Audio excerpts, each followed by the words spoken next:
जय हिंद दोस्तों। आज मैं आपको ब्लड रिलेशन का कॉन्सेप्ट बताने जा रहा हूँ कि ब्लड रिलेशन क्या होता है।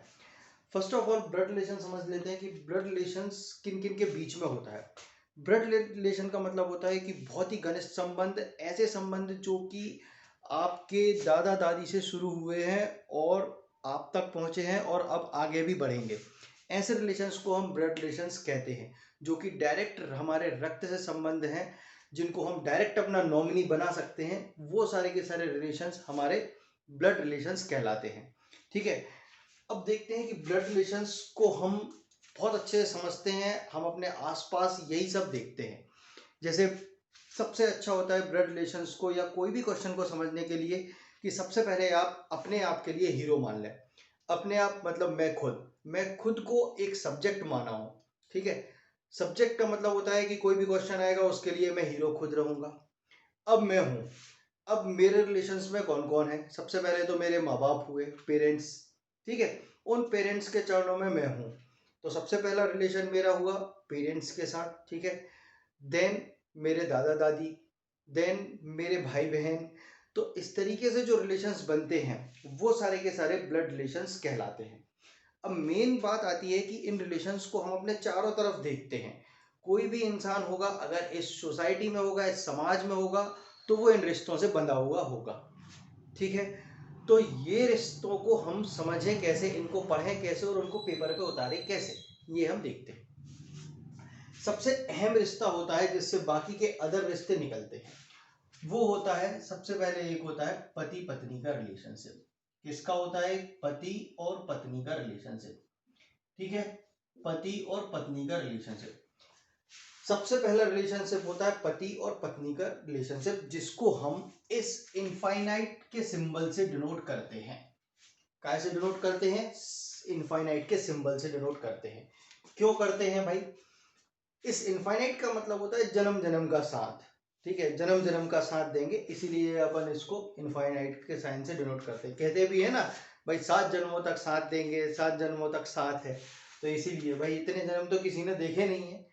ठीक है, पर इनफाइनाइट का मतलब होता है अनंत। तो भाई एक बार अगर आप पति पत्नी बन गए देन अनंत तक चलोगे, इसीलिए इनफाइनाइट के साइन से हम इसको डिनोट करते हैं। सबसे पहले ब्लड रिलेशन में जरूरी यही होता है कि आपको नोटेशन करना आना चाहिए कि कहाँ पर आप किस सिंबल को कहाँ डिनोट करोगे, जिससे कि आप रिलेशंस को समझ पाओ।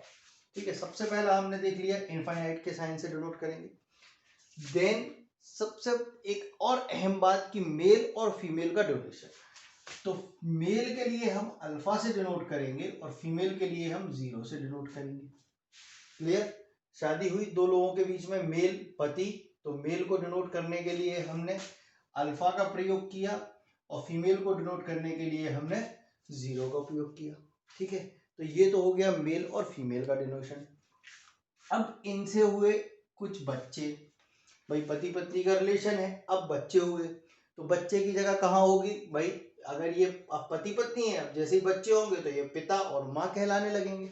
ठीक है, अब जैसे ही इनके बच्चे हुए तो बच्चे के लिए ये हो गए पिता और ये हो गए उनकी माता। ठीक है, तो बच्चों की जगह हमेशा अपने माता पिता के चरणों में होती है कि नहीं होती?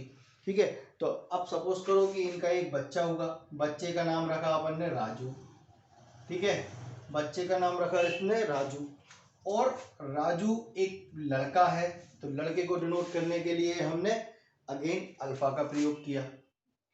फिर राजू की एक बहन हुई, राजू की बहन हुई रजनी। ठीक है, तो रजनी को हमने 0 से डिनोट कर दिया।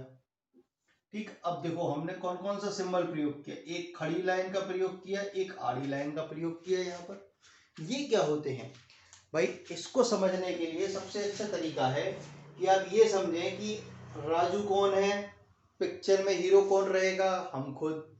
ठीक है, तो अब हमारी जगह जो होती है वो माता पिता के चरणों में होती है। अपन जाते हैं माता पिता के चरण छूते हैं, जब भी कहीं से आते जाते हैं अपन माता पिता के चरण छूते हैं। माता पिता के चरण छूते मतलब उनकी जगह हमसे ऊपर है। कहाँ है उनकी जगह? हमसे ऊपर है। तो हमेशा जहां भी ऊपर का डिनोशन होगा तो हम उसको खड़ी लाइन से डिनोट करेंगे। करेंगे कि नहीं? अब ये है रजनी, और इसी का राजू का भाई है एक काजू। राजू का एक भाई है काजू। ठीक है, ये भी अल्फा से डिनोट करेंगे क्योंकि भाई है ना, तो राजू का भाई काजू, काजू को हम डिनोट कर देंगे अल्फा से क्योंकि ये मेल है। अच्छा, अब जो भाई होते हैं, अपने भाई बहन होते हैं, वो क्या होते हैं, अपने समकक्ष होते हैं, अपन उनके पैर छूते क्या? वो जमाना था जब बड़े भाई के पैर छुआ करते थे, अब आजकल कहाँ, अब आजकल तो सीधे डिफरेंस ही कम रहता है, साल 2 साल का अंतर रहता है, वो तो सीधे हे ब्रो और आके गले लग गए, होता है कि नहीं, सिंपल ही। तो जो हमारे भाई बहन होते हैं वो हमारे साथ में होते हैं कि नहीं, ठीक है, हमारे समकक्ष होते हैं, जिस लेवल पे हम है उसी लेवल पे अपन उनको मानते हैं, और वो हमेशा अपन उनके एक दूसरे से गले मिलते हैं या हाथ मिलाते हैं, मिलाते कि नहीं? ऐसा थोड़ी है कि पापा क्या है पापा और हाथ मिला लिए, नहीं करते ना, पापा के जाके चरण स्पर्श करते हैं, आवाज ही नहीं निकलती है। और भाई बहन के साथ क्या कर, खूब बोलेंगे, बतियाएंगे, हाथ मिला लेंगे, गले लगा लेंगे, मतलब वो उनको अपने साथ में रखेंगे, ठीक है, तो वो हमेशा हमारे साथ में रहते हैं। तो जब साथ में रहेंगे तो उनको हम आड़ी लाइन से डिनोट करेंगे। कैसे डिनोट करेंगे? आड़ी लाइन से, या एक हॉरिजॉन्टल लाइन से हम उसको डिनोट करेंगे, जितने भी रिलेशंस हमारे भाई बहन के होंगे। इसमें दो ही रिलेशंस आते हैं, एक तो रिलेशन भाई बहन का आता है और एक पति पत्नी का आता है। तो जब भी पति पत्नी का रिलेशन होगा हम उसको इनफाइनाइट से डिनोट करेंगे, और भाई बहन के रिलेशन के लिए हम सिंगल लाइन से, आड़ी लाइन से डिनोट कर देंगे, ठीक है। इसी में हमारे सारे भाई बहन कजन वगैरह जो भी होंगे वो सभी इसी में आ जाएंगे। पहचान कैसे होगी? मेल होगा तो अल्फा रहेगा, फीमेल होगा तो 0 रहेगा, तो उससे आप समझ जाओगे कि भाई है या बहन। क्लियर हुई है इतनी बात? तो हमने सबसे पहले क्या सीखा? हमने सबसे पहले ये सीखा कि अगर मेल होगा तो उसको हम अल्फा से डिनोट करेंगे, फीमेल होगा तो उसको 0 से डिनोट करेंगे।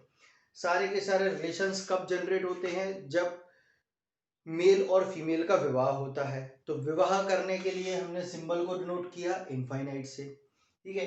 फिर उनके बच्चे होंगे तो बच्चों को डिनोट करने के लिए खड़ी लाइन या वर्टिकल लाइन, बच्चों की जगह नीचे होगी, उनके पेरेंट्स के चरणों में होगी, ठीक है, तो उसको हम नीचे डिनोट कर देंगे, ठीक है।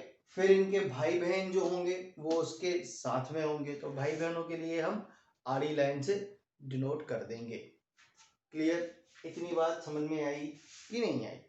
चलो, इतनी बात समझ में आई तो अब हम देख लेते हैं कि इसमें क्वेश्चन किस टाइप से बनते हैं। इसमें जो क्वेश्चन सबसे कठिन हमको लगते हैं वो इस टाइप के कुछ क्वेश्चंस होते हैं। सपोज करो ए और बी के बारे में जानकारी दी हुई है, ए और बी के बारे में जानकारी दी हुई है कि ए बी का पिता है, ए बी का पिता है। दूसरा हमको एक क्वेश्चन दिया हुआ है कि ए माइनस बी, इसमें पूछा गया है कि, इसमें बताया गया है कि ए और बी के बारे में जानकारी दी हुई है, ए बी की माता है, ठीक। अगेन तीसरा दिया हुआ है ए मल्टीप्लाई बाय बी, इसके बारे में दी गई है जानकारी कि ए बी का भाई है। और फिर एक उन्होंने जानकारी दिया हुआ है कि ए डिवाइड बाय बी के बारे में कि ए बी की बहन है, ठीक है। अब इस तरीके से आपको क्वेश्चन में डेटा दिया रहा होगा, ठीक है, ये हमको डेटा गिवन है। यहाँ पर जो प्लस का सिंबल है ये हमको डिनोट कर रहा है कि ए बी का पिता है। माइनस सिंबल क्या डिनोट कर रहा है? ए बी की माता है। मल्टीप्लाई का सिंबल डिनोट कर रहा है ए बी का भाई है। और डिवाइड का सिग्नल हमको डिनोट कर रहा है कि ए बी की बहन है। प्रश्न इस प्रकार से आएगा। फिर यहाँ पर कुछ एक लाइन लिखी होगी, D minus B multiply by A plus E, D का ए से संबंध बताइए, डी का ए से संबंध बताइए, ठीक है। ये हमको प्रश्न दिया गया है यहाँ पर। अब हम देख लेते हैं, पहले इस क्वेश्चन को समझें कि हमें इसको सॉल्व कैसे करना है। हमको डायरेक्ट यहाँ से संबंध नहीं निकालना, हम सबसे पहले ये देखेंगे कि ये जब प्रश्न सिंबल दिए हुए हैं तो इनका असर क्या पड़ रहा है। इसका असर देखते हैं कि क्या पड़ता है। ए के बारे में या प्लस के बारे में क्या जानकारी दी हुई है? ए बी का पिता है, मतलब जो भी ए के नेक्स्ट में रहेगा ए बी का पिता है, मतलब इसके बारे में हमको जानकारी मिल रही है, ठीक है, कि ए बी का पिता है। अब देखते हैं कि पिता कैसे बनेगा। पिता बनने के लिए उसको सबसे पहले मेल होना जरूरी है, तो देखो ये मेल हो गया। ठीक, दूसरी इसके बारे में क्या हमको जानकारी मिल रही है कि ये पिता है, मतलब इसका कोई ना कोई बच्चा है, ये बी। बी की जगह कहाँ होगी, इससे नीचे ही होगी। तो ये देखो हमने डिनोट कर लिया कि सबसे पहले पिता के लिए मेल होना जरूरी है और उसके बाद उसका ये बच्चा हो जाएगा। तो जहां भी प्लस का निशान होगा उसके आगे हम इस तरीके से डिनोट कर लेंगे। ठीक है, देन हम देखते हैं सेकंड कंडीशन। ए बी की माता है, माता होने के लिए सबसे पहले क्या जरूरी है, फीमेल। फिर उसके बच्चों की जगह आएगी उसके नीचे, तो बच्चों की जगह हमने दे दी नीचे। नेक्स्ट ए बी का भाई है, तो ए के लिए अल्फा और भाई के लिए ये आड़ी लाइन। ठीक, अगला ए बी की बहन है, तो बहन के लिए सबसे पहले फीमेल होना जरूरी है और साथ में आड़ी लाइन। तो ये देखो ए बी की बहन हो गई। अब हम यहाँ चले आते हैं। यहाँ पर हमको क्वेश्चन में दिया हुआ है कि डी माइनस बी। माइनस कहाँ पर है, यहाँ पर। माइनस से हमने क्या उठा लिया कि सबसे पहले ये फीमेल है और माँ है किसकी, बी की। बी के बाद मल्टीप्लाई, मल्टीप्लाई में देखो क्या दिया गया है, अल्फा और माइनस। अल्फा और सिंबल ये दिया गया है, इसका मतलब क्या है, ये भाई है। सबसे पहले अल्फा मतलब मेल और साइड में लाइन है मतलब कि भाई है। किसका भाई है, मल्टीप्लाई हो गया ए का। ए के बारे में यहाँ पर प्लस दिया हुआ है, इसका मतलब है ये पिता है ई का। तो देखो ये पिता हो गया ई का। क्लियर। अब हम इसका एक फैमिली ट्री बना लेते हैं। तो फैमिली ट्री कैसे बनेगा, सबसे पहले डी है, तो डी माता हो गई बी की, तो डी माता हो गई बी की। बी के बारे में क्या सिंबल दिया है, ये भाई है ए का। और ए के बारे में क्या इंफॉर्मेशन है, ए पिता है ई का। पूछा क्या है प्रश्न में, डी का ए से संबंध बताइए। तो डी का ए से क्या संबंध होगा भाई, ये इस बी, डी का लड़का है बी और बी का भाई है ए, मतलब डी का लड़का हुआ ए।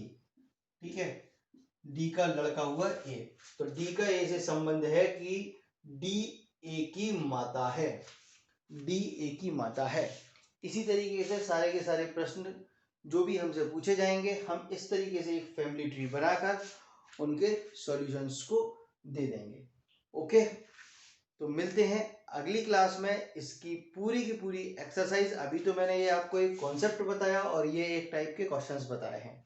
ठीक है, नेक्स्ट क्लास में मैं आपको इसकी एक्सरसाइज कराऊंगा और बहुत सारे क्वेश्चंस हम देखेंगे कि किस तरीके से इसमें क्वेश्चंस बनते हैं, किस तरीके से एक फोटो की तरफ इशारा करके कोई किसी से पूछता है, दो लोग आपस में बात करते हैं ब्लड रिलेशंस के बारे में तो किस तरीके से करते हैं। इस तरीके के और भी जो क्वेश्चंस हैं जो एग्जाम में आते हैं, उन सभी के बारे में हम नेक्स्ट लेक्चर में डिस्कस करेंगे।